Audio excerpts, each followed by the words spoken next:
youtube.com/openupyourmind101. Peace and love. Is this Dr. Afrika? Yes, this is Dr. Afrika. Oh, Yay. wow. Thanks. Yeah, we're excited. Oh, well, I'm excited too then. Okay. Yes. Yes. So yes, as you all can hear, Dr. Afrika is in the house. Finally, we're so grateful to have you here with us, and we're ready to have you drop a lot of wisdom on us in regards to using food for our medicine and any other holistic health knowledge that you can give to us. So just for those of you who are on here who maybe don't know Dr. Afrika, if you don't mind, Baba, if I just give you a short introduction about who you are and to the family. So Dr. Afrika, he's one of the world's most famous authorities on health and nutrition. He has a doctorate in naturopathy from the Anglo-Saxon Institute in England.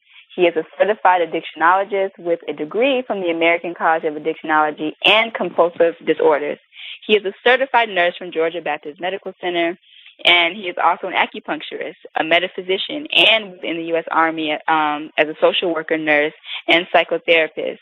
He studied to become a massage therapist, herbalist, historian, writer, lecturer, teacher, and medical astrologist. Dr. Afrika has over 35 years of experience and training in ethnomedicine, which is the use of disease remedies and diagnosis based upon the biochemistry of race. Because of these tremendous credentials, he is one of the most sought-after lecturers in the country. He has also taught and studied in countries like Africa, Europe, and, of course, America. He has lectures that he gives on workshops on 80 different topics in America, in the Caribbean, to Latin America, and Europe. He's the author of several books on health and wellness, and like I mentioned, a few of them, like African Holistic Health. He has a book called Melanin, What Makes Black People Black, and Nutricide being a few of his most popular writings. And he also has over 80 CDs and DVDs and books regarding various health, history, and nutrition topics, especially as they apply to the African community's health. So Dr. Afrika.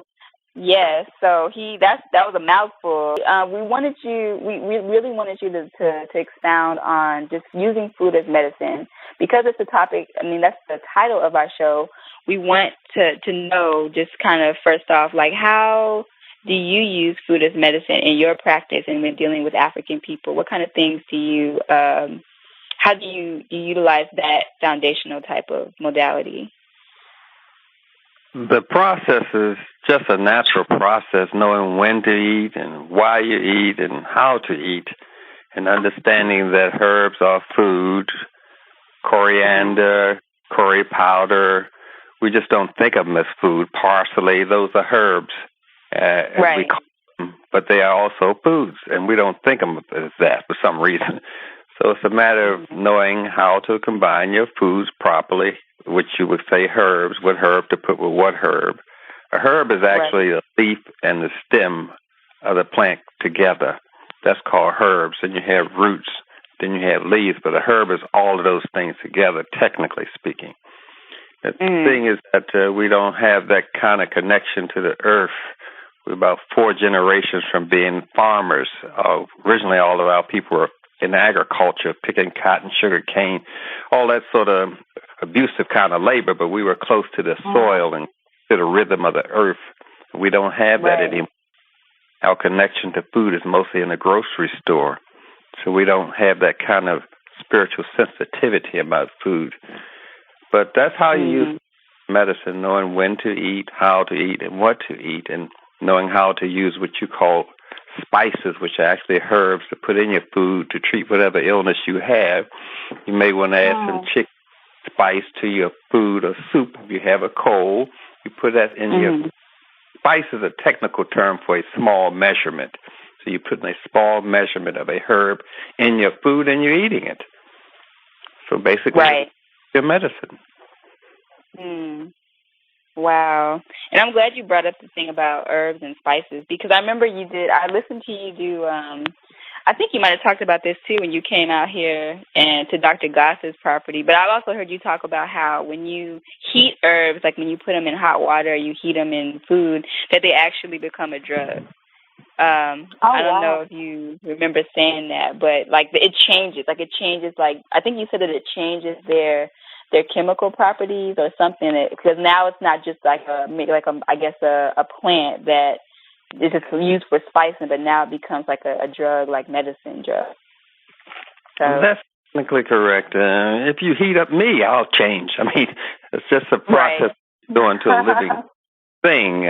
When you heat it up, it's going to lose its moisture, which we call sweating when you heat up. So it changes the biochemistry of the plant, and it changes your biochemistry. And it's knowing what to heat up to change its biochemicals, make up conducive to what you're trying to do. And the thing is that you have to have portable kind of things. And so you dry the herbs so you can have portable medicine, because you don't have a farm anymore to grow these things fresh and grow them in season when the season's correctly for the plants. So you have to have them in a dry form so they can be accessible for you. And this, of course, is not the better form. Fresh would be better, but we have to make certain compromises because we don't have any control over this land anymore, or the food supply for that matter, which people call GMOs and all that stuff today. We just don't have any control. Right.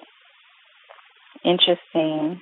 And I'm gonna ask another question, Kenya. I didn't know if you were about to ask him something. Oh no, I was just saying that. Yeah, I was just agreeing with him. Yeah, with as far as dried herbs. Yeah. Yeah. So with that being said about the land, like just with the organic and I guess inorganic kind of thing. So how do you feel about the inorganic and organic aspect of our food? Like, do you recommend that we even entertain the organic, inorganic labeling? Like, is this something that is basically not helping us? And then like kind of like the second part of that question is I've had some instructors tell me that they don't buy organic things because the plants themselves, like if they say they don't buy organic kale, that the kale itself is like the fact that it has chlorophyll and phytonutrients and things, it'll actually help you detox the pesticides that the kale has been sprayed with, So they don't buy organic because I'm just eating the kale and the kale will help me detox it from itself, kind of thing. So I don't know how you feel about that. Can you expound? Actually, my grandmother was raised on organic food, but she didn't call it that. Right. During a period of time, maybe in the 50s or so, most of the food was half organic anyway. We weren't even thinking about that when I was young because we were eating organic. The problem is that the person who says that the chlorophyll, whatever the nutrients the plant has, can protect it from the pesticides and herbicides is saying something wrong, because the plant can't protect itself. That's why you have weed killers. These plants can't protect themselves from that stuff. Right, exactly. Not making any. That's an emotional statement. Whenever it doesn't make logical sense, it's emotional. And that person was just being emotional, covering it up with some scientific words, which is what men do. We hide our emotions with these words, and you don't see us emotionally about stuff. Wow. And organic is the better way to go. It's as best as you can eat organic, and as best as you can eat raw as much as possible. But we have lost taste for raw food. We've lost our taste for organic food. Our tastes have been denatured by the denatured plants and meat that we eat. So we have denatured our ability to taste the goodness in food. Wow. That's deep. The taste buds themselves are actually fired off before you're born. That's one of the purpose of the amniotic fluid. You see, when it changes its viscosity, when it changes this thinness and thickness, which you can call pH, it stimulates certain areas of taste in your body, and the lungs are loaded with taste buds, as well as your reproductive system. But we just think of it as on the tongue. We're isolated and fragmented because we're coming out of the European analytical system. But every cell can taste and smell to survive. It has to eat and smell. And has to have a bowel movement, which you can call carbon dioxide, a gas bowel movement, or a solid bowel movement, which you think of. But every form of elements can be waste, the gas, as well as the minerals, as well as the water. All of those come in a beneficial form and a waste form. You can call the water pee, but it's still a waste form of water. So everything you take into a waste form. But we just think of a bowel movement. I'm saying the cell itself has a bowel movement of gas and water and solids. The solids is what produces the B vitamins in your intestines of the bacteria that's eating the rotten food. We just don't have that connection with the wholeness of the environment telling us the story of our bodies. We think it's in the laboratory school, but nature's telling you how your body works if you just look at it, but we're too far away from the farm nowadays to know these things. Wow. Yeah, and that made me think about what you were talking about when you came out here to Phoenix. You were talking about how the body only has two ways of addressing something or knowing that something's going on in the body, whether it be like a deficiency or whether it's an excess. And can you kind of expound on like I think that's when you were talking about like the bipolarness, how like everything has a bipolar aspect. Can you talk about that with the family, about the bipolarity in the body and that? The obvious bipolarness is a living person because they were made by their mother and father. That makes them bipolar. We're throwing out this term like something new. It's just a new word to say the same old damn thing. The merger of bipolarness is you. You're a merger of your mother and father. So you by nature are bipolar. And that's the same happens with the plants. When the bee is busy pumping and having sex with a flower, I mean, that's bipolar. Sex for the plant is a bipolar. It's the bee and the plant. That's two things that makes sex bipolar. It's after a while you say, this is absurd for me to learn these different terms to say the same thing. So we have negative and positive on a battery. That's bipolar. It's the same thing with magnets. That's bipolar. So someone say they have a bipolar illness, I'm saying, what are you saying? I just don't get it. It's just one of those nonsense words of some emotionally bent European science. It just didn't have anything else to do, got upset and said, let's call it bipolar. Wow. Right. Yeah. So how would you people? I was going to say, I know a few people that is classified as so-called bipolar, and a lot of times they can't really tell you what that is. Right.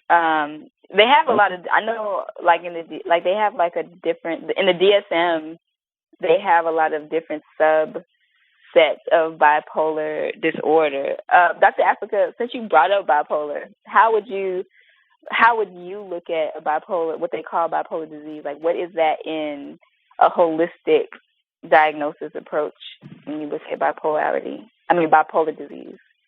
I'm looking at the change in the rhythm of the body. In the evening when you're resting, you're alkaline. During the day, you're active, you're acid. That's bipolar. So if the person has a disease in a bipolar system, the disease is going to be bipolar. This is just so no-brainer at a certain point. It just becomes ridiculous. Yeah, so the disease has a bipolar characteristic because it's in a bipolar-made person, which is you. Yes. It becomes like, I don't know what they're talking about, frankly. And I worked in psychiatry for 15 years, and I know all them flippant terms, bipolar, paranoid, schizophrenia, all that kind of stuff. But it's not that. It's something emotionally going on with the person, and they don't understand it, and they don't have the emotional vocabulary to talk to themselves or anyone else. And the industry feeds on it. That's how they sell cars, lipsticks, shoes, everything coming from this emotional, which we call a female perspective. That's how they manipulate the market. It's just bipolar, as they would say. But I don't know what they're talking about when they say bipolar. I know what they say. Like they've inculcated us with the lingo, and I know what they mean. But like when you think about it, it all has that same root, and it doesn't make any sense why they're labeled it with all these different things. And since you brought that up about just like the like how they use that in Western medicine, I remember too you were talking about like science and how how all science has a language to it. And that is, and you know, like this Western science, it has a language that's very confusing. But can you talk about how, I guess, from an African perspective, like the language and how, like, about the language within a more African-centered type of medicine would look like, or would it be? The process is just everything you learn, you have to take it through a ma'at bath. Ma'at is a kind of designer term that we have for truth and justice and balance and harmony, and we just say ma'at to encompass all of those things. So everything that I learn, I just immediately wash it in ma'at to find out what really is going on. So is this just for the body? Is this balance for the body? Is this harmony for the body? I take it through all of those things, and that Africanizes the concept for me. So when I learned, like, chemistry was very confusing to me until I went to Germany or whatever, and I studied with this Nazi, as you would call him, which is a socialist, and he taught me how to do certain things, and he was the guy who used to make lamps and furniture and clothing out of black people's skin. He taught me how to do all of these things. We didn't have an actual black. Wow. It's just a matter of knowing how to chemically do the process. But nonetheless, I'm just saying that the languages that what fools people is they look at these Western movies and everybody's talking this English, but the people came from France, Italy, Spain. They had different accents. So it's such, the Western movie is totally absurd. They should have their accents. And the slaves don't have an accent, even in the, what they call that, roots or whatever. None of them had a Canadian accent or a Con accent. This is absurd. I looked at the thing and I couldn't digest it. I washed it through my eye and I said, no, this is not correct. This slave should have a Congolese accent. This slave should have this. And I washed it that way. I said, no, this. And so I had to throw out. That's why I couldn't watch Roots. The whole thing, I said, no, this is not it. So everything has to go through that so you can have some clarity on what you're looking at. So I looked at the process. I say, if you got a cell, the cell has to be able to eat to survive. If it's going to eat, it has to make waste to survive. Right. And I'm washing it through my eye. I'm saying if it's alive, it has to eat. If it's going to eat, it's going to make waste. It's going to make waste in a water form, a gas form, and a solid form. After you say, okay, I got it. That's why they say, know thyself. I say, okay, I took it that way. So the whole process is when you're in a European environment, be it political or school or whatever they call these things, you got to do twice as much work. You got to say, I'll play this little game with them and write Mary Had a Little Lamb in scientific terms, and then I'll get back to myself and say, oh, a little girl couldn't have a lamb. You got to wash these things. So you're working twice as hard. In other words, you had to know how to talk BS with them and not seriously get involved in business. It makes it very difficult to be a holistic black person in a school system or political system, in the military, which I was in. It makes it very difficult. So you got to kind of help yourself to some kind of defense so you don't get barbecued and torn apart and don't know yourself anymore. It just made it difficult. I was glad to be away from them and their foolishness, actually. Yeah. But I was lucky enough to study with some people who just were crazy too. I studied with a guy from Russia when I was in the school in Italy. We were in the forest. I studied with him. I studied with some Chinese people when I was in Spain because I was on a floating campus. So I studied with some radical Chinese and white people and all that stuff. So I was kind of lucky, but I didn't know I was lucky at the time. I was very irritated because I was the only black person in the class, and they were still asking to see my behind because they was taught that I had a tail in 1978. Are you serious? See my behind because the white people thought I had a tail in 1978. So I think they would just maybe like homosexuals or something. They would probably. Well, that would make them. They would totally just being white, which is a degree of craziness anyway. But they honestly thought I had a tail. Yeah. Wow. Interesting. Wow. That is. Wow. I have a question. You said something earlier about knowing what type of herbs to put together. Is there actual science to that? Because I know a lot of people just eat what they like, what's appealing to their taste, versus, putting certain things together for certain reasons. Mm-hmm. I think it's a matter of if you have nature-specific tastes. If they were raised on breast milk and raw food, then I could trust their taste. But if they were raised on what's coming out of it, trust their taste. I just can't, because the breast milk is changing its consistency during the day. It will change its vitamin and mineral content each time the baby nurses on the breast. If the baby says, I need more vitamin A, the breast milk will change. Oh, wow. This is this is taste bud specific, but if they didn't come that way, I don't know. If they weren't raised around their father, the smell of the father alters taste. So they're missing a lot of things. So I don't know if I could trust them tasting things and coming up with a conclusion. But nonetheless, that's called the doctrine of signatures, where we believe that written on the plant what it can do for you. And it's a matter of knowing the plant's language, like George Washington Carver or someone, just knowing how the plant talks to you, and The Secret Life of Plants, which is a book. And it teaches you to know the language of the language of the minerals, because each mineral is emotional. They have tested this. Minerals get tired, they get upset, and they say, I ain't working today. I'm doing a union. And that's in The Secret. Wow. So everything is having this emotional temperament. And being connected to the emotions of the plant takes you right into the vocabulary of the plant, because emotions bypass Chinese, Japanese, Swahili. You can look at someone and they acting like this way or that way. You say, oh, they upset. You bypass that whole language. And emotions get for you. And that's what I'm talking about. You can bypass all of that stuff and connect with the plant and the soil. Mm-hmm.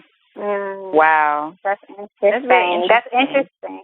Especially with a lot of our people you hear going around, especially the brothers, not to just pick on them, talking about how we're not to be in our emotions. And to me, emotions is in everything. You have to be emotional. I don't see any way around it. Right. But yeah, so for you to say that the plants, right, so to say that the plants are emotional, that's just bringing things to a whole different light for me in particular. It's making me look at things differently. Wow. I didn't know that. The Secret Life of Plants. It's a book, and Stevie Wonder did the music for the movie, as a matter of fact. Yeah, I watched that. Yeah. But nonetheless, they're just looking for female emotionalism. If it's not expressed in female form, they say it's not emotional. So that's one-sided.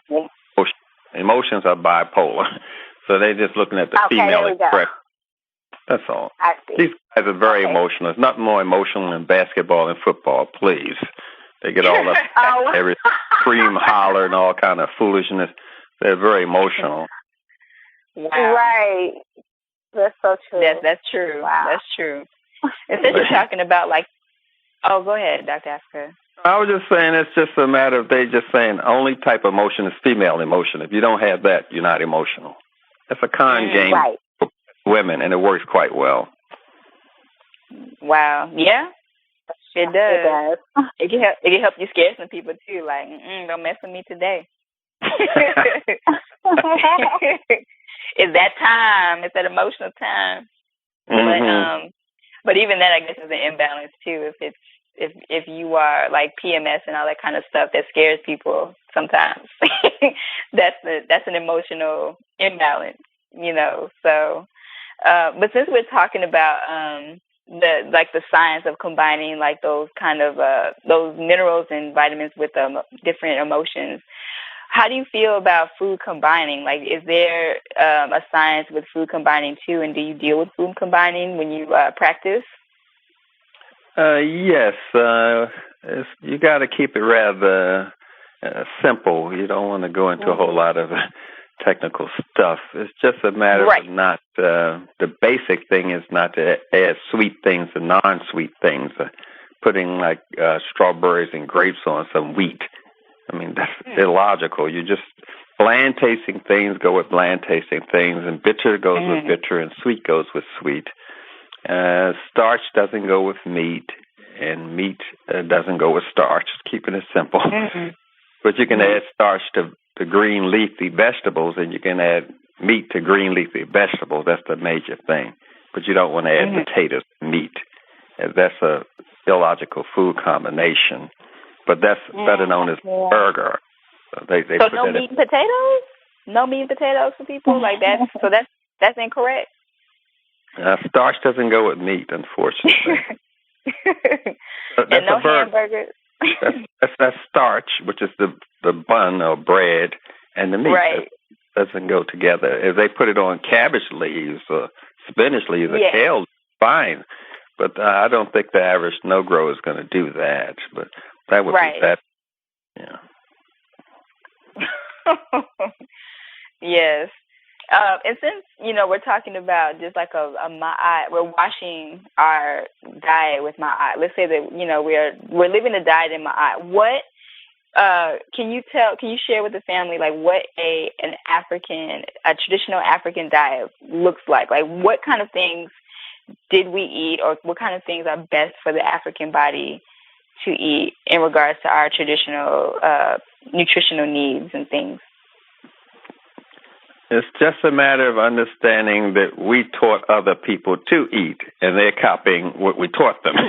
So be clear on right. They're just copying what we taught them in their own way. So, but nonetheless, we didn't have cow's milk or goat's milk or camel milk.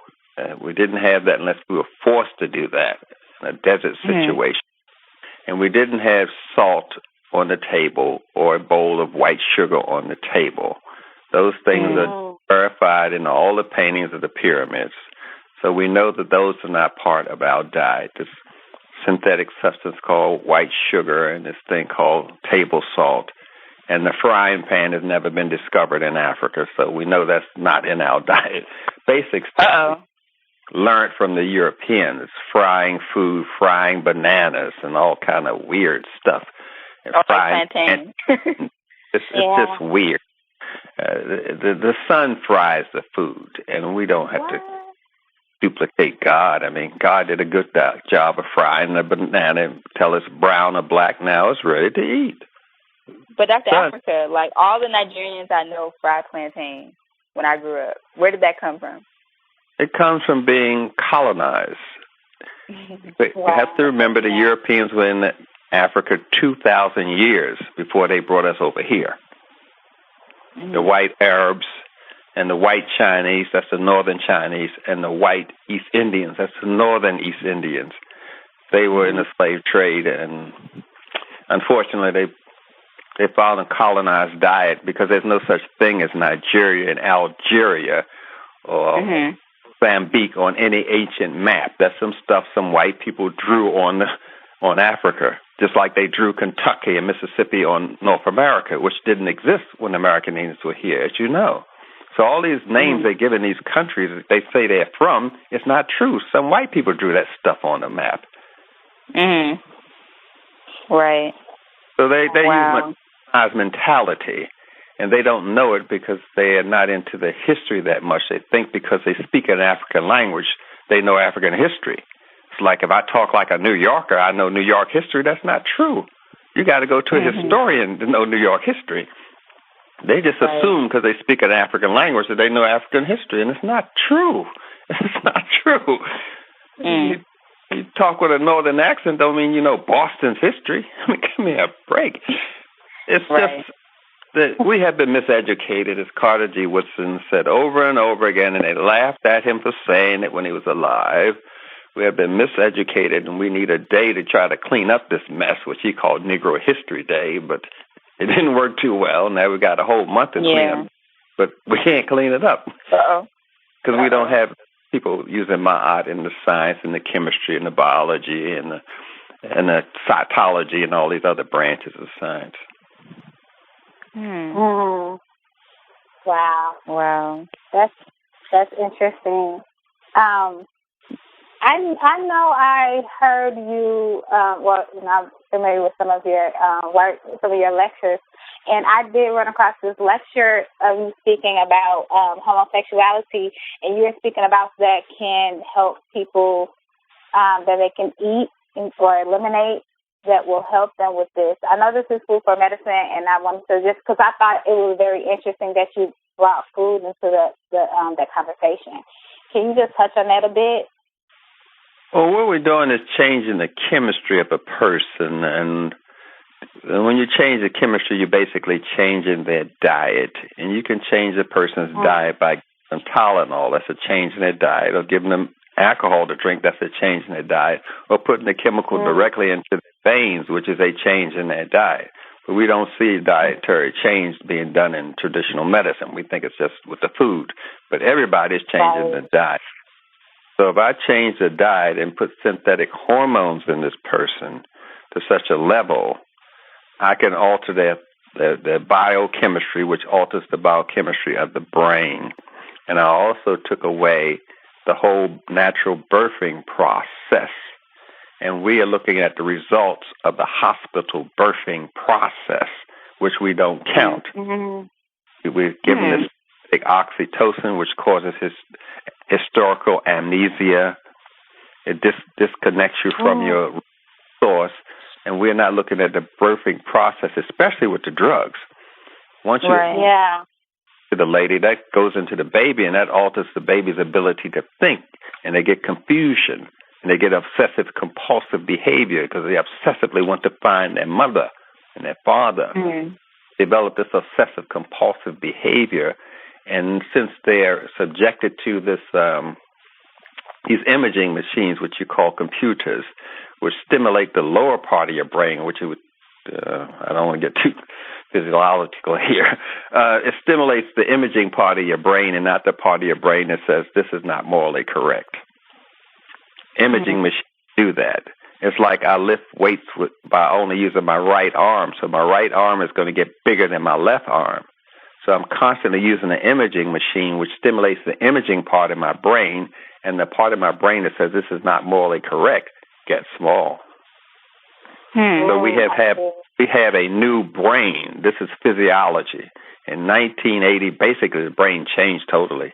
We have a new brain that deals with images and not deals with the morality or the ma'at of an idea or thought. So we have to talk to this brain differently than talking to the brain of 1950 or 1960. And not only that, we have altered the brain to such a process that where it becomes addicted to this chemical made by the imaging machine, because vision turns into a liquid to get to the brain. So we have caused an addiction to this imaging machine where the person can't get off of it, because we're not associating the chemical made from looking at something and the chemical made from listening to something. So we have a person addicted to an imaging machine and the whole process. So now they're addicted to the disconnect with their nature, which is a disconnect to their mother, which is a disconnect to their father, which is a disconnect to their culture. So they're to this disconnect, and they're just expressing this disconnect in their sexual behavior, just as someone who's angry or upset is going to disconnect from their proper diet. They probably eat a whole lot of sweets. So they have a dietary disconnect. We see that as visual, but they also have you have an emotional disconnect and a visual disconnect where the person becomes addicted to violence or some shooting and fussing and fighting in these little games they play on the computer. They're addicted to it, and they become addicted to their disconnect, which some people would call the Stockholm Syndrome, where you become a master. So they become addicted to this distorted logic and this distorted emotions and thought process. And they know physiologically that there's no sex glands in no man's ass behind. So there's no sexual function for the asshole of a man. They know that physiologically. But I got them addicted to a disconnect. So me just explaining physiology to them, say, see, a bowel movement comes out of this hole here, and that's what it's for. No penis goes in this hole here. So they don't grasp this idea. Basic physiology.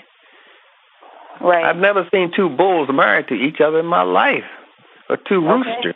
I don't see this in nature, but if I feed them a certain way and cause them to behave a certain way in a concentration camp, what we call a ghetto, I can do anything I want. Mm-hmm. Wow. Wow. That was deep. That is was deep. Right on. Wow. Now, is there a way to kind of eliminate certain? Because I know there's a lot of,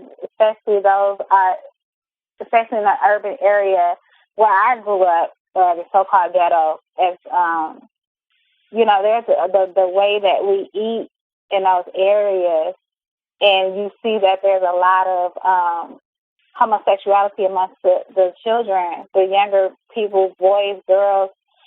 Do you think that food plays a role in that at all? Chemistry is always playing a role in it. Always. Okay. There you go. Okay. People in Red Bull going to school. I mean, they alternate chemicals going to school.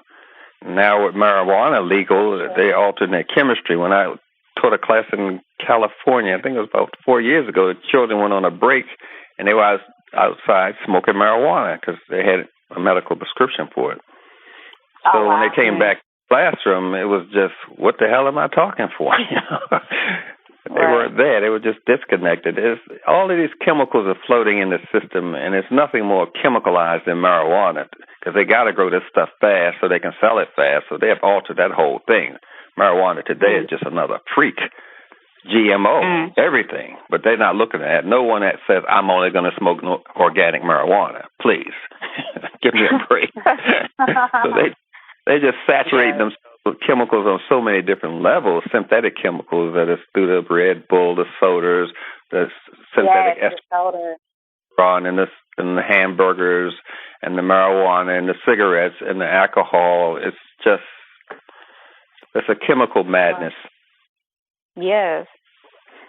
Wow. And I know since you talked about the link between like homosexuality in our communities with all these chemicals in our foods, I mean, I'm sure then that you can link it to just the crime and the just the dysfunctional behavior that a lot of times we have between each other in our communities as well. I think you talked about that in Nutricide, and I think I've heard you do a lecture on that. But is that true that like this is the same reason why we see a lot of dysfunction in general, like with our relationships with each other, Dr. Afrika? It's an outward expression of the inability to have a healthy relationship with oneself. It starts there, and so you can't have a healthy relationship with someone else that you don't have even with your own self. This is far beyond everything else. So that's an outward expression of the dysfunctionality inside the person, that they have failed to connect with themselves. And they don't like to be by themselves at any time. So they're constantly got an iPod or something in their ear or something in their face. They constantly don't have a connection to themselves. And if one moment of silence is called boring, they don't meditate to go inward to find your outward self. That is not in their vocabulary, not whatsoever. So we have to understand that the black people watch Jerry Springer and all these little dysfunctional shows, Atlanta Housewives, more than anyone else. We spend more hours watching dysfunctional shows because alcoholics like to be around alcoholics, crackheads want to be around crackheads, and dysfunctional people want to be around dysfunctional people. And that's what they want to see on TV, something dysfunctional, so to make themselves feel normal. But the problem is that we have a slave mentality. We haven't overcome our slave behavior and the way we treat each other. We don't really connect to each other because if you got too close to your sister and then she was sold and whipped the next day, you would just be infuriated. And she was killed, you constantly, or your mother's murdered, you're constantly grieving every day because your uncle was killed or your mother was sold. So we don't get too close because we don't want to go through that painful experience of grieving and not being able to help the person that's being injured. So we don't really get in love. We use a slave's version of it because we don't invest that much of ourselves in the other person because we don't want to get hurt. This is called post-traumatic slavery trauma. It's not that the person intentionally. It's just that we look at each other like the slave master did. He looked at how you built, looked at your behind, looked at your breasts. And that's how we look at women, the black men, because we mimic the white slave master. Wow. So that's what we, like we're trying to sell a lady on the auction block or something. She sure is fine. Yeah, because you want to go with someone that has a high value. You wouldn't go with Tomalina because she's only worth $200. You want to go with the slave Haley Berry because it's worth $1,000. So you want to go with the high price you call the trophy today, which is basically the high selling slave. So we use a slave mentality to look at each other, and we use a slave mentality to love each other. We don't really get that close like we should. We don't trust the people that live on the east side of town. We don't trust the people that's on Mr. Johnson's plantation.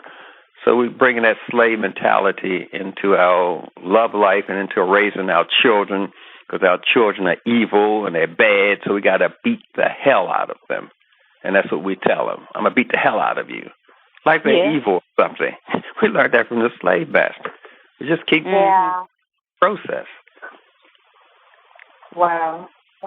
So, Dr. Afrika, so those of us who are practitioners, who are healers, who are naturopaths and things like that, what do you recommend that we should be doing? Like on our end of things, dealing with health and wellness and healing, what kind of things should we be doing in our communities in order for us to come out of this? Because it seems like, it just seems like there's so many different ways you could go about addressing it. But how do we do something about it in our community using to do this? Well, you're accepting the fact that you're only one person, and you're accepting the fact that you are not the village. So you can't heal all of the stuff that's going on in our community. I stay on the medical side as much as possible, although I used to do history lectures with Ben Yakanam, Henry Clark, Van Sertiman, and all those people, and I do the history, but I try to stay on the medical side because that's the side where we're missing the most help. And when I did have practice in Atlanta, every Wednesday I would do classes for my clients, and they could bring their mother and brother, anybody they want to the class. So I would do that, and I would do like an outreach program. I had one price for white people and one price for black people, and I call that outreach program I had for black people, and at one price for people that were on welfare and all that kind of stuff. So I had different sliding scales, as they would call it. But the people who could pay, I made them pay. And so I had outreach and the regular paying customers.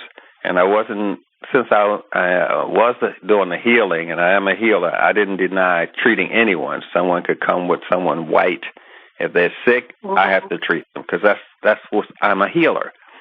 So Chinese would come to me, and American Indians and that sort of thing. So I would work with them because I'm a healer in my office. But once I step outside of my office, it's a different story, you see.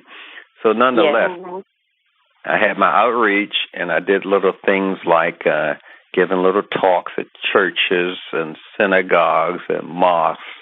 And I went to health spas, as you call them, and gave talks at the gym. And I volunteered and gave a talk at the public schools. I would go in there for the nutrition class and things of that sort. But mostly I listened to the community, and they guided me. Not that they were saying, you need to do this, they would tell me things like, as senior citizens, we having problems with this and that. And I said, and I would design a little program and go to the senior citizen building. Because I was listening, keeping your ear to the ground, as they say. But I wasn't trying to do everything. Because I spent 15 years in psychotherapy as a therapist, and I wasn't doing any psychotherapy on nobody. And I used to have to hypnotize people when I worked for the psychiatrist at the medical college of the medical center or whatever in Georgia. He was a hypnotist, so I had to hypnotize people for about 2 years, groups and single people, and I had to do that every day. And it was a thing. So when I got out of that business, I just let it go, and I just concentrated on getting the proper bowel movement out of these Negroes and trying to get them to eat more fiber, even if they had to get flaxseed meal or chia seed, and I tell them to carry it with them. So when you eat the pizza, you got to take at least 4 tablespoons of flax seeds or chia seeds or fenugreek seeds, and I got to do this self-defense kind of thing. Mm-hmm. That was basic. I wasn't as strict as my wife is. She's a naturopath, but I was never strict like her. I would not say, look, you don't like the taste of brown rice, so can you mix the white rice with the brown rice? And they say, yeah, I can do. And I would go slow with them because I know how difficult it is to give up these little bad habits that people have. They want to change, but they don't want to be uncomfortable while they're changing. So I try to make them comfortable when they change. You don't want to scare them away and say, you got to stop eating all that fried foods. Right. Reduce the frying time, reduce the boiling time on their greens till I could get them to a steaming basket. I say, one day you're going to do steaming the vegetables, the next day you can boil them for 2 years with a pig foot. I don't care. That's your day. But I would say steam this day, boil the next day, like that. Bake this day, fry the next day. And I would go slow with them because I realized they were mentally ill, too, on top of everything. Right. Well, I was very gentle with them. Okay. Wow. So it just seems like we're focusing pretty much in our communities on like education and like being accessible to people. Not charging them out the yin yang or working with them when it comes to your compensation, and then and then also kind of working with them with their lifestyle and dietary changes. That's what it sounds like. That was the synopsis of what I got from that. So, okay. Well, they like that little title. I know I went to school just to get the title, just so black people come to me. But I don't use that white face call. I'm just telling you the bloody truth.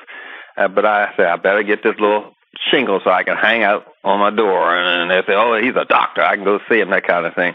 So for the first 2 years, I worked with white naturopaths in their office, and I rented office space with white naturopaths. Mm-hmm. That's what I did. So the black people say, oh, yeah, he must be something. Know what he's doing. He worked with white people. Whatever. Right. So I did for a couple of years. But I mostly worked with the American Indian naturopath. He was very nice to me.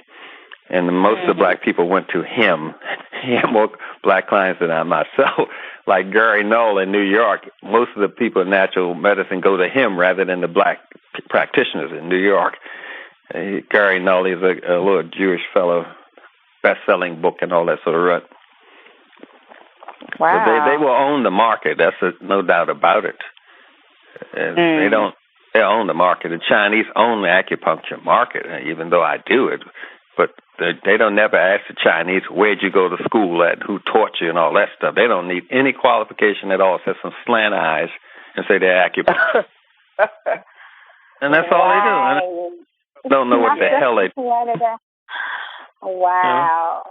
But they get most of the black customers in acupuncture. I can tell you that. Right. That's true. Yeah, and I know how to do that also. So I'm going to use acupuncture a lot, and I like and I don't know and I know you use the other aspects of what they call, traditional Chinese medicine. That's what they call it, But I just think that it is more of I like using it because it's a lot more of a holistic approach in regards to that. It also deals with energetic imbalances in the body as well. And that kind of brings me to what I was going to ask you about. I know that you just wrote a new book, and I wanted you to talk to the Dynasty family, about the new book that you wrote. And can you tell us a little bit about what kind of information it's going to provide as well? The book is titled Holistic Self-Diagnosis. Mm-hmm. I basically wrote the book about 15 years ago. Okay. The problem was getting the illustrations because the artists charge a lot of money to draw things, and that was my major problem with the process until I sat down with a pen and started drawing all that stuff myself. and I was very rusty with my illustrations because I hadn't drawn anything since I was in high school when I used to draw portraits of people and all that sort of. Right, I was an art major. So, nonetheless, the book Holistic Self-Diagnosis teaches people the skills that the Chinese use, the Japanese use, American Indians use, and our African ancestors, what they were doing to assess the person's health before these labs opened up with the blood tests and all that sort of stuff. So I use their systems to look at the eyes, which people would call today acupuncture meridians in the eyes, and on the teeth, and on the tongue, and on the ears, and on the eyelashes, the eyebrows. So I'm looking at the whole system and letting it speak to me, because each system has a way of saying when something is wrong. The eyes have a way to say there's something wrong with my kidneys. The lips have a way of saying there's something wrong with my liver. And so I would go to each part of the body and say, how do you speak to me?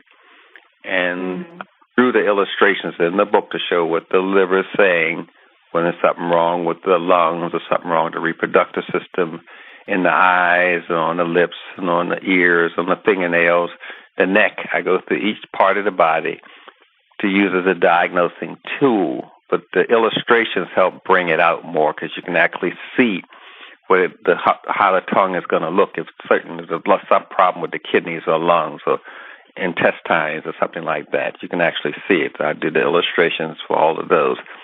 It's a self-help empowerment thing because everyone should have a healer in their family. I don't mean they're going to be an expert like you. You got the skills, you went to school, but they should have some sort of way to know, hey, I need some help here. I better go to you. That sort of thing. And they take care of minor things. I mean, people can take care of scratch on a child, stuff like that. They don't need to go to a surgeon. And so I'm saying they can get minor things if they have the skills. So when something major comes up, then they come to you, but they can do a scratch. I mean, God, they don't go to the surgeon for that. And so when the kidney's going bad, they say, well, I better get something for my kidneys. And then some things are out of their range. They say, I better go on in and see you. You're the naturopath. That sort of thing. Right. So I was just saying some things we should just know. We should know how to handle a baby that's constipated. Certain things we should just know that we don't know anymore. Grandmother's gone with all that information. Plus, we were calling her stupid anyways, that old-time stuff you talking about. So we were pushing the information away anyway. So it was a problem. The book is Holistic Diagnosis, and it teaches you those basic skills you need to know when there's something wrong with you. And when it's out of your range, you know where to go. But certain things you know. Wow. And where can people get that book? Oh, good. Yeah, that was my question. Oh, okay, good. Yeah, LailaAfrika.com. They can go to my site, LailaAfrika.com, or they can email me, LailaAfrika@juno.com. My name has a lot of L's in it. It's LLAILA, then it's AFRIKA @Juno, and it's LailaAfrika.com, and you just plug in health diagnosis, and it'll take you through the site and calculate the cost and everything. It's just accessible. I just try to do something and make it accessible to people because we need some help. We're in bad shape. Yeah, it's serious business. Yeah. We do have a and we do have a couple of callers. I was going to say that's been holding on for a really long time. If you want to go ahead and take just a couple, we do have about 10 minutes left in the show. So, is that okay with you, Dr. Afrika? Oh, yeah, it's fine. If I need some help, you can take over. Really, I don't have to do all this talking. Yeah. Okay. I do have area code 407. What's your name and where you're calling from? Hello, good afternoon. My name is Lily. I'm calling from Orlando, Florida. How are you? Oh, peace and love. Peace and love. How are you, sis? Pretty good. Hello, Dr. Afrika. Hello there.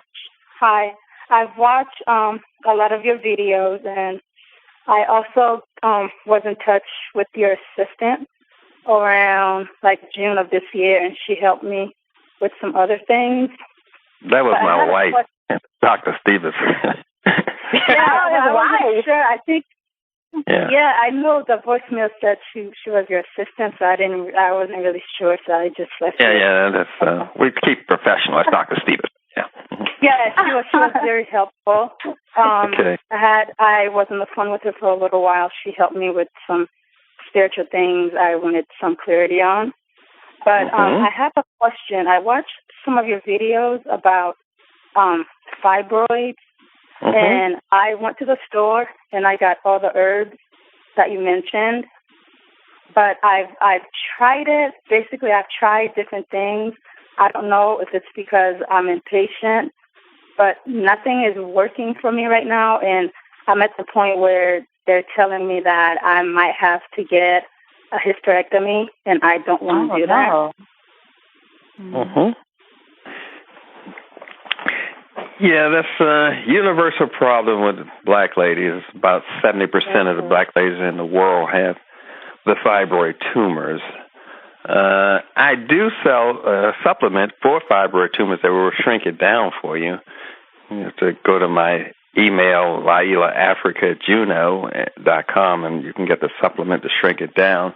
And in severe kind of cases, you can do take the herbs out of the capsule and mix it with some cocoa butter in it and form it into a suppository and insert it at night. You can actually take it right to the area. And, of course, there are other things you can do, but it's a matter of you emailing me and connecting with me so I can walk you through the process. But because you have to change your diet, too, and get away from the synthetic estrogen, which is actually a part of the testosterone because they work together. Your I've tried. I stopped eating meat. I stopped eating all meats and what else? The sugar and the caffeine. I'm still on the caffeine because I drink tea and coffee in the morning. I haven't found a replacement for that. But I want to take care of it. I don't want to, get a hysterectomy. I mean, that's over the top, and I do believe, it can be healed naturally, so I will definitely get in touch with you. Yes, I have a capsule. I've put together some herbs and vitamins and minerals, amino acids to treat the fibroids. So you'll be all right. And I have to get you off the coffee. And that's not a one-step process. You have to get that pretend coffee from the health food store and mix it with your regular coffee. Then you have to process until you come off of it. It's like 1/3 pretend coffee, 2/3 real coffee. And then you increase the dosage of the pretend coffee. I think it's called Pyro. There's quite a few brands of it. But you're mixing them both together until you get off of it. We titrate it, reducing the dosage. You can come off the coffee. It's a good stimulant in its place, but right now we don't need that. Yeah. Okay, so just email you to... LailaAfrica@juno.com. At gmail.com? June, like the month June, O. Oh, June. Okay. JUNO. June O. JUNO.com. Okay. You have it? Yes, I have it. Thank you so much. I will be doing that. Yeah. We'll work it. You guys are doing a good job. Thank you. Okay. Wow, that was a good call. So we're going to go to the next caller. Caller 410. What's your name and where you're calling from? Hello. Yes. Can you hear me? What's your name? How you doing, Dr. Africa? How you doing, hostesses? Oh, that's fine. Okay. Two things. Dr. Africa, I was introduced to acupuncture about 30 years ago. I live in Baltimore. And Johns Hopkins told me that I had the thyroid problem, like the cysts that just called then spoke of. And they wanted to do a hysterectomy. I decided I didn't want to do the hysterectomy because I knew there had to be something better than to cut me. So I went to Bruce Marshall, and I was cured. The acupuncture just took it away. And the reason I did that was because Johns Hopkins had done an operation on me when I was 29 for my gallbladder. I found out that I didn't have to have it, and I still live with this ugly scar to date. And I found out later that if I had eaten correctly, I wouldn't have had to undergone that. I was in Johns Hopkins last week with my 72-year-old aunt who you can see she's losing nutrients, and they want to do an operation on her for her gallbladder because they say she has a mass in that area. And I'm like really perplexed, and I'm like fighting against this. Could you give me a suggestion? I'm going to stop talking. Yes, the problem is that we got to reduce that mass, and that's a cystic tumor formula that I use for fibroid tumors. She would need that, so you email me at LailaAfrica@gmail.com. Yes, the liver is supposed to get rid of the waste in the system, and it's being impaired, so the waste is staying in the system. So we got to bring the liver up to a healthy state, and so it can enjoy in the fight. And usually black people express stress through their kidneys first and their heart second. What I'm saying is the high blood pressure comes to the kidneys first, and then it goes to the heart. So we have to also treat her kidneys so the kidneys can read the waste in the blood and get rid of it. So she would not need something for her liver and her kidneys, and something to shrink the mass in the liver. But she can be helped. It's not a problem. It's just, and I do use the acupuncture with the fibroids. It's a matter of forming what you would call an upside-down pyramid below the navel. You're just going through the I don't want to get too medical. You just go. Well, I went through it, and it does work. The acupuncture, 3 months. I teach ladies how to do that but I don't use the needles. I use another grains, kind of magnetic grains that they use across the pelvic girdle area, which you call the hip bone, and we form a V over top of the navel and a V below it, and go down the side of the thighs. But that has to be taught. And I'm saying taught, the person can do this themselves and don't have to go to acupuncture. That's what I'm trying to say. I teach you how to do it yourself. You don't go to that. It's not a problem. It's just a matter of having information accessible to you. I don't think I'll be in Baltimore. I know I'll be in New Jersey and New York. Oh, do you have a schedule? Yeah, because I know that you're here with Jabari a lot. Yeah, and I'm always missing you. My brother's there, so I come through Baltimore to see him. But he got messed up in the war. He has cancer and everything else, prostate cancer and everything. His kidneys gone and everything else. But that's in his United States military medical records that the military caused that to happen to him. So, but whatever. So I go and see him. Okay, wow. Well, thank you for calling. Do you have his email information? You can always email Dr. Africa. Oh, I will be because Bruce Marshall is now in Hawaii. He's living in Hawaii, and I have to get somebody that's local for my concerns. Yeah, just email me, and we'll connect because I got to come through there and see my brother and whatever. And show you how to do that sort of thing. And I appreciate you. Thank you. All right. God bless. Wow. We do appreciate you coming, Dr. Africa. You're going to have to join us again. Those of you who are listening, yes, I mean, he just brought so much information in this short time. So we're going to have to ask you to come back if you can. And Dr. Africa, can you give us your email again, just for those who may not have gotten it, and also your web address? My email is LLAILAAF as in Frank, RIKA @JUNO.com. And to get my book, Holistic Self-Diagnosing, you can go to my site, which is LLAILAAF as in Frank, RIKA.com/help diagnosis. And that'll take you to getting the book so you can diagnose these things and get my book, African Holistic Health, and you can treat it.